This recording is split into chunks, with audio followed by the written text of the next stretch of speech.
क्या आपने कभी किसी बड़ी जीत के बाद अचानक किसी असफलता का सामना किया है? ऐसा क्षण जब सब कुछ सही लग रहा था, लेकिन फिर अचानक सब बिखर गया? ठीक यही हुआ इस्राएलियों के साथ भी, आई नगर में, और उनकी कहानी आज हमारे लिए महत्वपूर्ण सबक रखती है।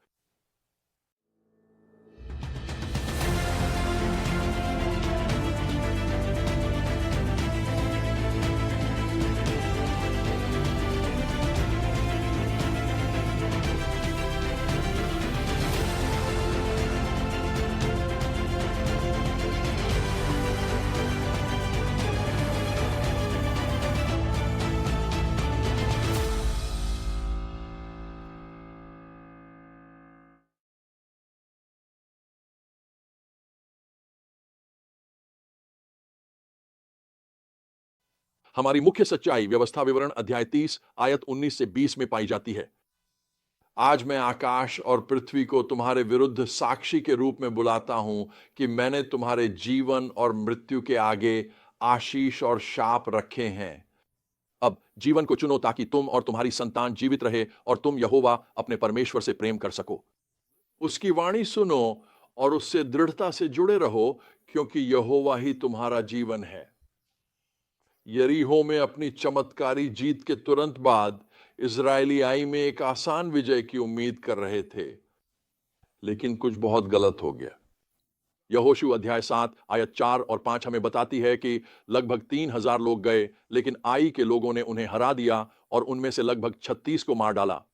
इस अप्रत्याशित हार ने लोगों को हतोत्साहित कर दिया और यहोशू निराशा में डूब गया। क्या हुआ था? इसका उत्तर यहोशू अध्याय 7 के पहले ही पद में मिलता है। लेकिन इस्राएलियों ने अर्पण की हुई वस्तुओं के विषय में विश्वासघात किया। एक व्यक्ति आकान ने गुप्त रूप से यरीहो की लूट में से कुछ ले लिया था, जिससे उसने परमेश्वर की आज्ञा तोड़ी। यह छोटी सी प्रतीत होने वाली अवज्ञा का कार्य पूरे राष्ट्र के लिए गंभीर परिणाम लेकर आया। इस घटना से हम कई महत्वपूर्ण सबक सीख सकते हैं। पहली, पाप की गंभीरता। परमेश्वर आज्ञाकारिता को बहुत गंभीरता से लेते हैं। जो हमें एक छोटा सा अपराध लग सकता है, वह बड़े परिणाम ला सकता है। आकान का व्यक्तिगत पाप ने पूरे समुदाय को भी प्रभावित कर दिया। दूसरी, आत्मिक तैयारी का महत्व। किसी भी युद्ध से पहले हमें यह सुनिश्चित करना चाहिए कि हमारे हृदय परमेश्वर के साथ सही हों। यहोशू 7:13 कहता है, जाओ लोगों को पवित्र करो, उनसे कहो कल की तैयारी के लिए अपने आप को पवित्र करो। अनुमान लगाने का खतरा। इस्राएलियों ने मान लिया कि आई में विजय प्राप्त करना आसान होगा। उन्होंने यरीहो की तरह परमेश्वर की मार्गदर्शना या रणनीति नहीं मांगी। हमें कभी भी परमेश्वर की उपस्थिति को हल्के में नहीं लेना चाहिए, न आगे की सफलता हेतु पिछली जीत पर निर्भर रहना चाहिए। पूर्ण पश्चाताप की आवश्यकता। जब उनके बीच पाप उजागर हुआ, तो इस्राएलियों को उसे पूरी तरह से समाप्त करना पड़ा। कोई आधे अधूरे उपाय नहीं हो सकते थे। जब पाप उजागर और निवारण हुआ, तब परमेश्वर ने यहोशू को आई पर विजय पाने के लिए एक नई रणनीति दी। इस बार उन्होंने परमेश्वर के निर्देशों का ठीक से पालन किया और विजय प्राप्त की। आई में हुई यह घटना आज्ञाकारिता के आशीर्वाद और अवज्ञा के परिणामों पर एक शक्तिशाली शिक्षा देती है।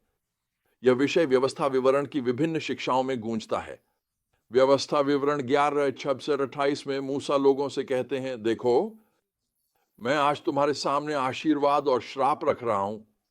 आशीर्वाद, यदि तुम अपने परमेश्वर यहोवा की आज्ञाओं का पालन करोगे, और श्राप, यदि उल्लंघन करोगे और उस मार्ग से हट जाओगे जिसे मैंने आज तुम्हें बताया है, और उन अन्य देवताओं के पीछे चलोगे जिन्हें तुम नहीं जानते। आशीर्वाद और श्राप, जीवन और मृत्यु के बीच चुनाव का विषय इन अध्यायों में बार बार प्रकट होता है। परमेश्वर स्पष्ट रूप से आज्ञाकारिता और अवज्ञा दोनों के परिणामों को प्रस्तुत करते हैं। व्यवस्था विवरण 28 में आज्ञा पालन करने वालों के लिए वर्णित आशीर्वाद प्रचुर तथा व्यापक हैं, जो जीवन के हर पहलू को प्रभावित करता है। इसके विपरीत वास्तव में अवज्ञा के लिए दिए गए श्राप कठोर तथा व्यापक हैं। लेकिन श्रापों की चेतावनियों के बीच भी परमेश्वर आशा प्रदान करते हैं। व्यवस्था विवरण अध्याय 30 आयत 2 और 3 में यह वादा किया गया है, जब तुम और तुम्हारे बच्चे अपने परमेश्वर यहोवा की ओर लौटोगे और पूरे दिल से उसकी आज्ञा का पालन करोगे, तब तुम्हारा परमेश्वर यहोवा तुम्हारी समृद्धि को पुनः स्थापित करेगा। और तुम पर दया करेगा। पश्चाताप के बाद पुनर्स्थापना का यह वादा वही है जिसे हम आई की कहानी में साकार होते हुए देखते हैं। अपने पाप से निपटने के बाद इजरायली आगे बढ़े और विजय प्राप्त की जिसका परमेश्वर ने वादा किया था। तो आज इसका हमारे लिए क्या अर्थ है? अपनी सेवकाई के आरंभ में मैंने देखा कि कैसे परमेश्वर के मार्ग को चुनने से जीवन मिलता है, जबकि इसे अस्वीकार करने से विनाश होता है। कई साल पहले मेरी पत्नी और मैं एक कौनी महिला से मिले था, जिसने यह मान लिया था कि दुनिया में दुखों के कारण परमेश्वर का अस्तित्व नहीं हो सकता। इस सोच ने उसे नशे की लत और ड्रग्स बेचने के अंधकारमय रास्ते पर धकेल दिया। उसने हमसे कहा, मेरा प्रेमी ड्रग्स है, मैं सुबह उठती हूं और मुझे ड्रग्स चाहिए, मैं पूरे दिन इसके लिए तरसती हूं।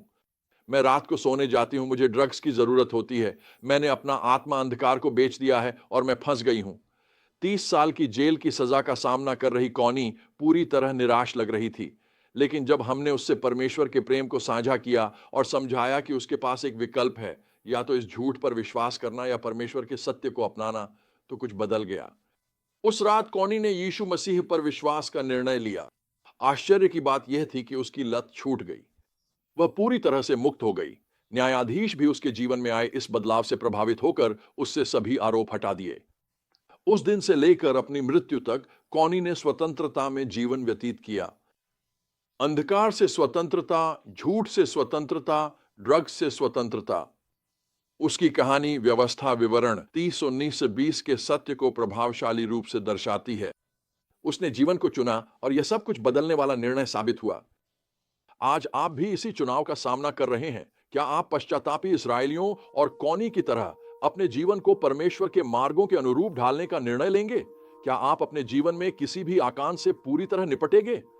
वे गुप्त पाप जो परमेश्वर की आशीषों को बाधित कर सकते हैं?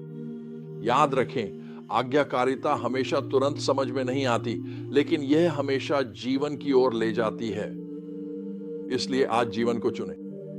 अपने परमेश्वर यहोवा से प्रेम करने का निर्णय लें, उसकी आवाज सुने और उससे दृढ़ता से जुड़े रहें, क्योंकि वास्तव में वही आपके जीवन का प्रभु है।